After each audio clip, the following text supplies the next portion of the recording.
तो हेलो दोस्तों, welcome back to my YouTube channel. तो इस वीडियो में आज हम 27 मार्च की फर्स्ट शिफ्ट का कंप्लीट एनालिसिस करेंगे। ठीक है, तो इसमें क्या करते हैं, हम पहले टॉपिक बताते हैं कि कौन से टॉपिक से क्वेश्चन पूछा गया है, फिर उसके प्रश्न के साथ तो आंसर बता ही देंगे, फिर अदर इंपॉर्टेंट पॉइंट वो बताएंगे जो आने वाले एग्जाम में आपको 2 से 3 नंबर आसानी से दे सकता है। अब आप पूछोगे कि कैसे, क्योंकि जो भी एग्जाम में एनालिसिस कर रहा हूँ वो 2025 में जो रेलवे के एग्जाम हुए हैं उनमें जो क्वेश्चन आ रखे हैं उनको अदर इंपॉर्टेंट फैक्ट में बताने का प्रयास किया है। ठीक है, तो आपको कुछ नहीं करना है, चैनल को सब्सक्राइब करना है, वीडियो को लाइक करना है, अपने दोस्तों तक शेयर करना है ताकि उनको 100% एनालाइज कर सके, अदर इंपॉर्टेंट फैक्ट भी मिल सके। ठीक है, और जो कमी रहती है हमें कमेंट में बताएं। बिना देरी के वीडियो को स्टार्ट करते हैं। तो हमारा पहला क्वेश्चन संविधान संशोधन से क्वेश्चन था। ठीक है, तो क्वेश्चन पूछा गया था 86वें संविधान संशोधन अधिनियम 2002 द्वारा कौन सा प्रावधान नहीं जोड़ा गया था। ठीक है, तो मैं क्या करूंगा, इसमें जो जो जोड़े गए हैं वो बता दूंगा, क्योंकि ऐसे भी कभी कभी पूछ लेता है और ये इंपॉर्टेंट संविधान संशोधन है। तो आप देखोगे संपत्ति का अधिकार 44वें संविधान संशोधन द्वारा हटाया गया था। ये इसमें गलत पूछ रखा था ऑप्शन, लेकिन आपको इम्पोर्टेंट ये है जो आप देख लो। आप देखोगे अनुच्छेद 21A जो 6 से 14 वर्ष के बच्चों की शिक्षा को मौलिक अधिकार के बारे में बताता है। ये 86वीं संविधान संशोधन द्वारा जोड़ा गया था। और जो अनुच्छेद 45 है ये बचपन की देखभाल और शिक्षा डीपीएससी से संबंधित है। समझ में आ गया। और जो अनुच्छेद 51 के है वह माता पिता का कर्तव्य है कि बच्चों की शिक्षा का अवसर उन्हें प्रदान करे। ये 86वें संविधान संशोधन द्वारा जोड़ा गया था।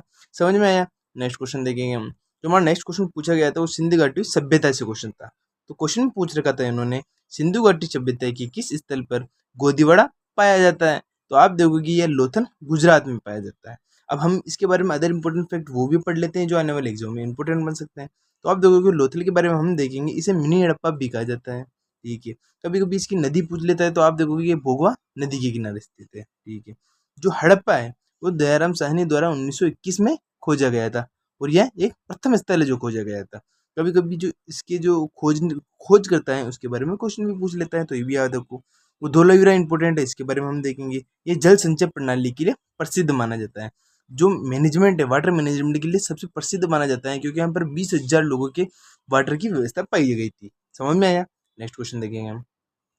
जो नेक्स्ट क्वेश्चन है हमारे प्राचीन इतिहास में जो हड़प्पा सभ्यता है उससे क्वेश्चन पूछा रखा था। तो क्वेश्चन में बताया गया था हड़प्पा सभ्यता के लोग तांबे मुख्य रूप से वर्तमान में किस राज्य में पाए जाते थे। मतलब जो वहां पर तांबा पाया जाता है वो वर्तमान में किस राज्य में पाया जाता है, तो वह राजस्थान के खेतड़ी क्षेत्र का था। समझ में आया। ठीक है, अब हम देखेंगे हड़प्पावासी सोने के लिए कर्नाटक कर्नाटक और कीमती पत्थरों के लिए गुजरात व अफगानिस्तान पर निर्भर रहते थे। तो किसके लिए कहाँ पर निर्भर रहते थे वो बता दिया। अब हम देखेंगे तांबा ओमान अरब से आयात किया जाता था। जो वो तांबा नहीं है क्या, वो कहाँ से, अरब से, जिसे पहले ओमान कहा जाता था, वहां से आयात एक्सपोर्ट इंपोर्ट किया जाता था। समझ में आया। नेक्स्ट क्वेश्चन देखेंगे हम। तो हमारा नेक्स्ट क्वेश्चन पूछा गया था मध्यकालीन इतिहास में, वो भी वो ट्राई पार्टी बैटल नहीं होता, त्रिपक्षीय संघर्ष, ये भी बहुत ही ज्यादा, ये 4 से 5 बार अलग अलग शिफ्टों में पूछा गया था क्वेश्चन। तो हम देखेंगे जो क्वेश्चन पूछा गया था, पूछा रखा था त्रिपक्षीय संघर्ष के प्रारंभ के समय कन्नौज पर किसका नियंत्रण था। तो वह इंदिरा युद्ध का था, जिसे आयुष वध कहा जाता है। कंप्लीट हो गया। यह संघर्ष 3 बड़ी शक्तियों के बीच लड़ा गया था। कभी कभी पूछ लेता है वह शक्तियां कौन कौन सी है, पाल थी, प्रत्यार्थी और राष्ट्रकूट। ठीक है, कन्नौज उस समय उत्तर भारत की सत्ता और समृद्धि का प्रतीक माना जाता था। अभी क्यों माना जाता था मैं बता देता हूँ। तो ये जो क्षेत्र था ये यहाँ का क्षेत्र था। ठीक है, तो ये जो गंगा यमुना है ना वहाँ का क्षेत्र था। तो यहाँ पर दोहाब क्षेत्र था। दोहाब का मतलब होता है जहाँ पर जो नदियों का संगम मिलता है, वहाँ की जो उपजाऊ जो मिट्टी होती है वो सबसे ज्यादा उपजाऊ होती है। तो इस उपजाऊ मिट्टी के लिए लोगों में लड़ाई होती थी। क्यों? क्योंकि उस टाइम पैसा वैसा लोग नहीं देखते थे, केवल वही उपजाऊ जमीन देखते थे जहाँ पर दान जो कृषि सर्वाधिक मात्रा में की जा सकी है। तो इसलिए वहां पर लड़ाई होती थी। समझ में आया। कभी कभी पूछ लेता है लड़ाई किस लिए होती थी, तो जो दोआब के क्षेत्र के लिए लड़ी हुई थी। समझ में आया। नेक्स्ट क्वेश्चन देखेंगे हम। तो हमारा नेक्स्ट क्वेश्चन कहाँ से पूछा गया था वो देख लेते हैं। आधुनिक इतिहास में 1857 का जो विद्रोह था उससे क्वेश्चन पूछ रखा था। तो क्वेश्चन में पूछ रखा था 1857 के विद्रोह के बाद अंग्रेजी ने किस मुगल सम्राट को रंगून निर्वासित कर दिया था।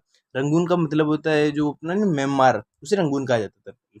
तो उन्होंने बहादुर शाह जफर द्वितीय को भेजा था। समझ में आया। ठीक है, उनकी मृत्यु कभी 1862 में रंगून में हुई, जिसे अभी के टाइम में म्यांमार कहा जाता है। ये हो गया। ठीक है, वे मुगल साम्राज्य के अंतिम शासक थे और एक प्रसिद्ध उर्दू कवि थे। ठीक है, कभी कभी पूछ लेता है कि वे किस भाषा में कवि माने जाते थे, तो उर्दू के कवि थे। कंप्लीट हो गया। नेक्स्ट क्वेश्चन देखेंगे। तो हमारा नेक्स्ट जो क्वेश्चन पूछ रखा था किससे पूछ रखा था उन्होंने, भारतीय स्वतंत्रता संग्राम में जो प्रसिद्ध नारे जो बताए रहते हैं ना, जो मैंने कुछ नारे जो इम्पोर्टेंट पूछे जाते हैं वो भी बता दिया आपको। इसमें जो क्वेश्चन पूछ रखा है, स्वराज मेरा जन्मसिद्ध अधिकार है और मैं इसे लेकर रहूंगा, ये प्रसिद्ध नारा किसके द्वारा दिया गया है? तो ये प्रसिद्ध नारा बाल गंगाधर तिलक द्वारा दिया गया। ये हो गया कंप्लीट। अब इसके जो अदर इंपॉर्टेंट फैक्ट है वो भी देख लो। तिलक को लोकमान्य नाम के नाम से भी जाना जाता है, ठीक है। उन्होंने जनता के राष्ट्रवाद जगाने के लिए एक तो केसरी और एक मराठा समाचार पत्र का भी प्रकाशन किया था, ताकि लोगों को इनके माध्यम से सूचित किया जा सके। कंप्लीट। नेक्स्ट क्वेश्चन देखेंगे। तो नेक्स्ट जो क्वेश्चन पूछा जाता है वो कला एंड संस्कृति नहीं था, आर्ट एंड कल्चर में बुक से क्वेश्चन था, जो राजतरंगी से इसके बारे में बताइए, किसके इतिहास के बारे में बताती है, इससे क्वेश्चन पूछा गया था। तो हम देखेंगे राजतरंगी की रचना किसके द्वारा की गई थी और ये किस क्षेत्र का इतिहास बताती है। तो राजतरंगिणी एक तो कल्हण द्वारा लिखी गई थी, ठीक है, और किसके इतिहास बताती है? कश्मीर का इतिहास बताती है। कंप्लीट हो गया, ठीक है। अब कौन सी शताब्दी थी वो भी बता देता हूँ। हम देखेंगे इसे भारत का प्रथम वास्तविक ऐतिहासिक ग्रंथ माना जाता है। एक तो क्वेश्चन ये बन सकता है, और दूसरा बन सकता है यह 12वीं शताब्दी में संस्कृत भाषा में लिखा गया था, ठीक है। कौन सी भाषा में था? ये संस्कृत भाषा में लिखा हुआ है, और शताब्दी भी पूछ लेता है कभी कभी। 3 क्वेश्चन बता दिए एक्स्ट्रा। नेक्स्ट क्वेश्चन देखिएगा हम। तो नेक्स्ट क्वेश्चन पूछा गया था भूगोल और जनगणना में से क्वेश्चन था। आपको पता है कि जो रेलवे एसएससी जनगणना से हमेशा क्वेश्चन पूछती रहती थी, तो उनकी कभी जो ग्रोथ होती है ना, उससे क्वेश्चन था। तो देखेंगे 2001 से 2011 के दौरान भारत के किस राज्य में नकारात्मक जनसंख्या वृद्धि दर दर्ज की गई थी? तो वह नागालैंड में की गई थी। कभी कभी इसका प्रतिशत भी पूछ लेता है, तो आप याद रखते हो -58% दर्ज की गई थी। इसका मतलब होता है कि जो जनसंख्या है ना, जैसे कि पहले जनसंख्या 10 थी, तो अब जो जनसंख्या हम करने गए तो वहां पर 10 न होकर 8 हो गई, इसे कहते हैं नकारात्मक हो गया, ठीक है। 2011 की जनगणना के अनुसार सबसे अधिक जनसंख्या वृद्धि किस राज्य में दर्ज की गई? वो मेघालय में दर्ज की गई। कंप्लीट। केरल में जो जनसंख्या वृद्धि दर सबसे कम बढ़ी, मतलब जो वहां पर पहले ही जनसंख्या वृद्धि सबसे ज्यादा थी, तो वहां पर इस बार कम बढ़ी, ठीक है। नेक्स्ट क्वेश्चन देखेंगे। तो नेक्स्ट क्वेश्चन पूछा गया था करंट अफेयर से क्वेश्चन था, जो रक्षा और मिशन से क्वेश्चन हमेशा पूछे जाते हैं। तो ये तो क्या इंपॉर्टेंट बन सकते हैं, इसमें जो उनकी जो थीम होती है ना, वो कभी भी किसी भी एग्जाम में पूछ लेती है। तो ये एक इंपॉर्टेंट थी, इसलिए वापस मैंने लिखा दिया आपको। तो वायुसेना दिवस 2025, ठीक है, इससे क्वेश्चन था। भारतीय वायुसेना का 93वां स्थापना दिवस हिंडन एयरफोर्स स्टेशन गाजियाबाद में आयोजित किया गया, ठीक है। कहाँ आयोजित किया गया पता चल गया ना। इसकी थीम भी देख लो आप, अचूक, अभेद व सटीक हुई, ठीक है।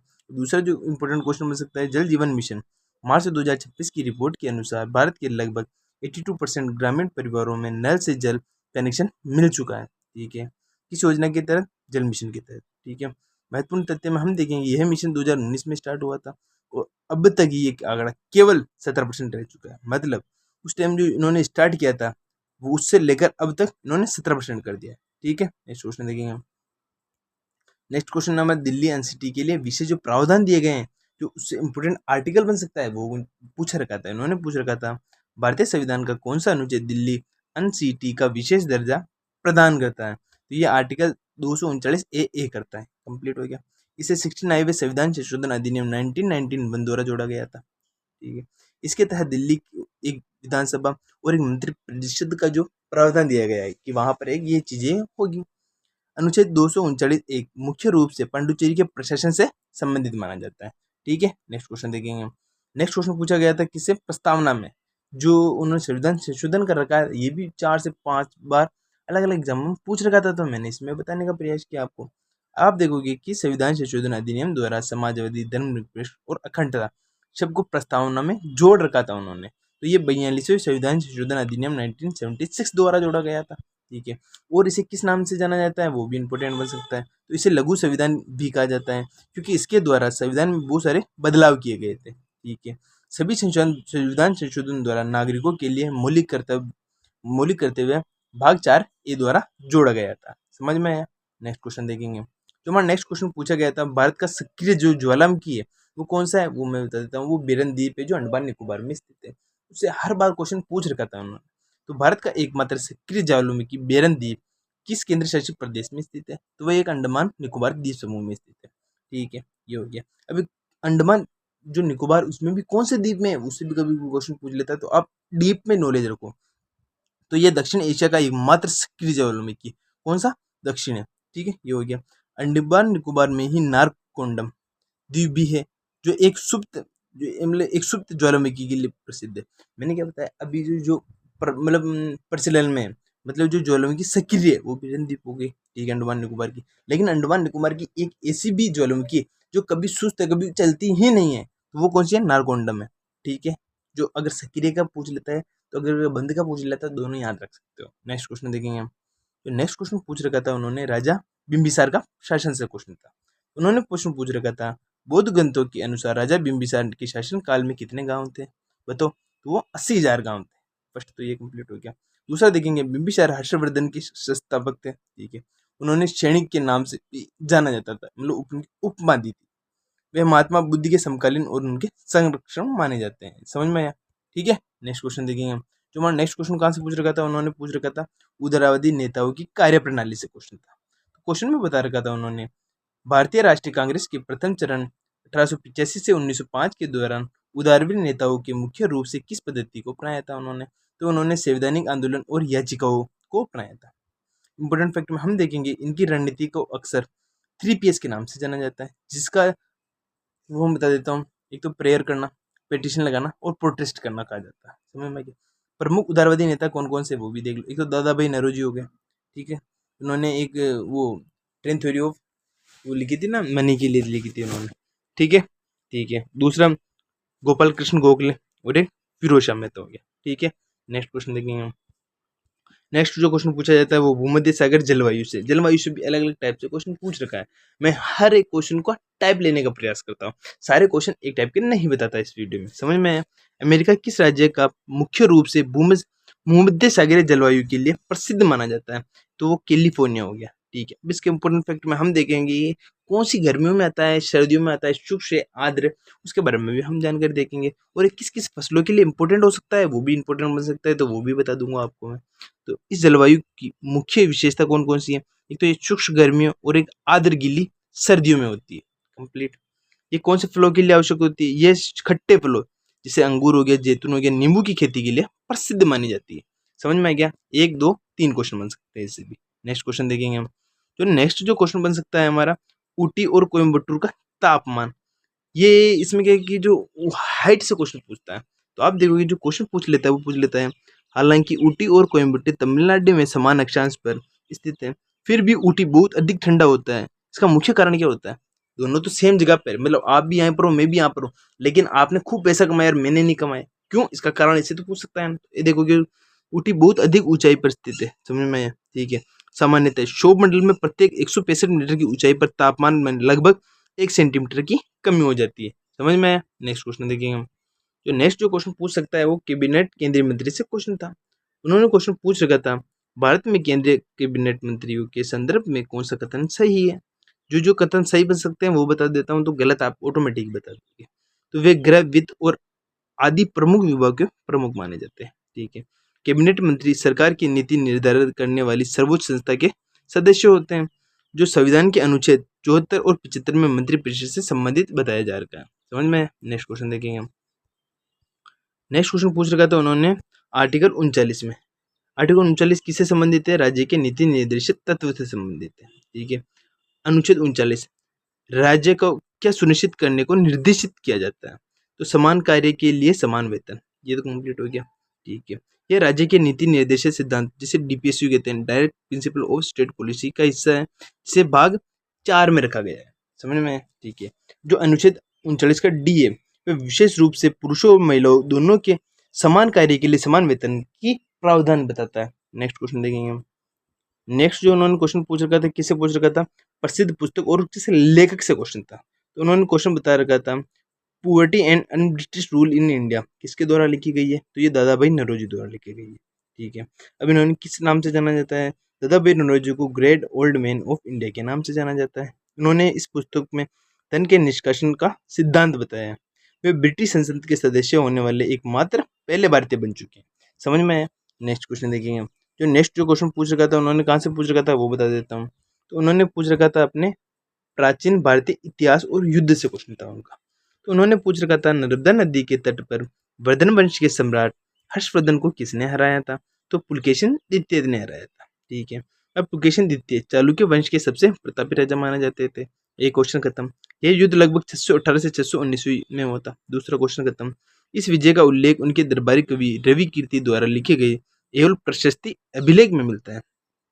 इस जीत के बाद उन्होंने पुलकेशिन द्वितीय ने परमेश्वर की उपाधि धारण की थी। समझ में आया। नेक्स्ट क्वेश्चन देख लेते हैं। नेक्स्ट क्वेश्चन किससे पूछ रखा था, उन्होंने पूछ रखा था भारतीय संविधान में नागरिकता से संबंधित आर्टिकल कौन सा है, इससे भी क्वेश्चन पूछ लेता है। तो पूछ रखा था उन्होंने संविधान के किस अनुच्छेद के अनुसार यदि कोई व्यक्ति भारत में पैदा हुआ है और उसके माता भी भारत में पैदा हुए हैं तो वह भारत का नागरिक माना जाएगा, तो वह आर्टिकल 5 के द्वारा माना जाएगा। ठीक है, अब जो अनुच्छेद 5 है संविधान के लागू होने के समय नागरिकता से संबंधित है, जो और संविधान का जो भाग 2 है उसमें आर्टिकल 5 से 11 सभी नागरिकता से संबंधित माने जाते हैं। नेक्स्ट क्वेश्चन देखेंगे हम। नेक्स्ट जो क्वेश्चन पूछा गया था संविधान संशोधन नगर पालिका से क्वेश्चन और का है वो पूछा गया था। तो उन्होंने पूछ रखा था 74वीं संविधान संशोधन अधिनियम 1992 के संबंध में कौन सा कथन सही है। तो उससे रिलेटेड जो इंपॉर्टेंट बन सकते हैं वो बता देता हूँ और इससे अदर जो आएंगे वो गलत हो सकते हैं। तो संविधान में कौन सा, एक तो 9A जोड़ा गया था इसके द्वारा, ठीक है, और इसे संविधान में 10वीं अनुसूची जोड़ी गई थी, ये क्वेश्चन गलत बता रखा था क्योंकि इसमें 12वीं अनुसूची जोड़ी गई थी। ठीक है, यह अनुच्छेद 243 से 243 ZG के प्रावधानों से संबंधित है। इसमें 1 और 3 सही थे, मतलब A, B और 3 कथन दे रखे, तो ये गलत दे रखा था, ये दोनों सही थे। समझ में आया। जो 12वीं जो अनुसूची है वह नगर पालिकाओं की शक्ति और उनकी जिम्मेदारी से संबंधित है, और जो 10वीं अनुसूची है वह 52वें संविधान संशोधन 1985 द्वारा जोड़ा गया है, जिसमें दल बदलू विरोध के बारे में बताया गया है। नेक्स्ट क्वेश्चन देखेंगे जो आज का लास्ट क्वेश्चन होगा हमारा। तो नेक्स्ट क्वेश्चन पूछ रखा था पर्यावरण में जो इन्फॉर्मेट जो इसकी रिपोर्ट आती है उससे क्वेश्चन था कि FAO की global forest resources assessment 2025 report के अनुसार कुल वन क्षेत्र के मामले में भारत विश्व में कौन से स्थान पर आता है, तो 10वें स्थान पर आता है। ये कंप्लीट हो गया। अब किसके द्वारा माना जाता है और सर्वाधिक वन क्षेत्र कहाँ है वो भी बता देता हूँ। तो FAO इसकी फुल फॉर्म भी इंपॉर्टेंट बन सकती है, तो इसकी फुल फॉर्म होती है खाद्य एवं कृषि संगठन। ठीक है, अब उसका मुख्यालय देख लो, रोम इटली में स्थित है। 2 क्वेश्चन खत्म हो गए, फुल फॉर्म और मुख्यालय। ठीक है, अब इसमें विश्व में सर्वाधिक वन क्षेत्र कहाँ है, तो रूस के पास है। जो इंपॉर्टेंट क्वेश्चन बन सकते हैं मैंने बताने का इस वीडियो में कंप्लीट प्रयास किया है। ठीक है, तो आपको क्या करना है, जो काम बता देता हूँ वो करना है आपको। ठीक है, इसमें क्या करते हैं, हम पहले टॉपिक तो बता ही देते हैं, फिर क्वेश्चन बताते हैं, फिर आंसर बताते हैं, फिर अदर इंपॉर्टेंट फैक्ट वो बताने का प्रयास करते हैं जो आने वाले एग्जाम में आपको 2 से 3 नंबर आसानी से दे सकता है या नहीं है। और जो इंपॉर्टेंट फैक्ट बताने का प्रयास करता हूँ वो होते हैं जो आने वाले एग्जाम में आपको 2 से 3 नंबर आसानी से इसलिए देते हैं क्योंकि ये जो क्वेश्चन बता रहा हूँ मैं आपको, ये 4 से 5 बार रिपीट होने वाले क्वेश्चन है जो 2025 के एग्जाम में पूछे गए। 2 क्वेश्चन खत्म आपका। अगर इसमें कोई कमी लगती है तो हमें कमेंट में बताएं, ताकि जो आने वाली वीडियो है उसमें हम आपको संविधान संशोधन के नाम से इस प्रकार जिस प्रकार संविधान में संशोधन होता है उसी प्रकार हमारे वीडियो में हम सोल्यूशन करेंगे। फिर भी आपको लगता है कि नहीं है तो आप जो कमेंट में हमें गाली दे सकते हो दो, क्योंकि हमारा मकसद है आपको आने वाले एग्जाम में 2 से 3 नंबर आसानी से दिलाना। अगर हम नहीं दिला पा रहे तो हमें कुछ कमी है वो हमें बता सकते हो। ठीक है, तो चैनल को सब्सक्राइब करो, मौज करो, बाय।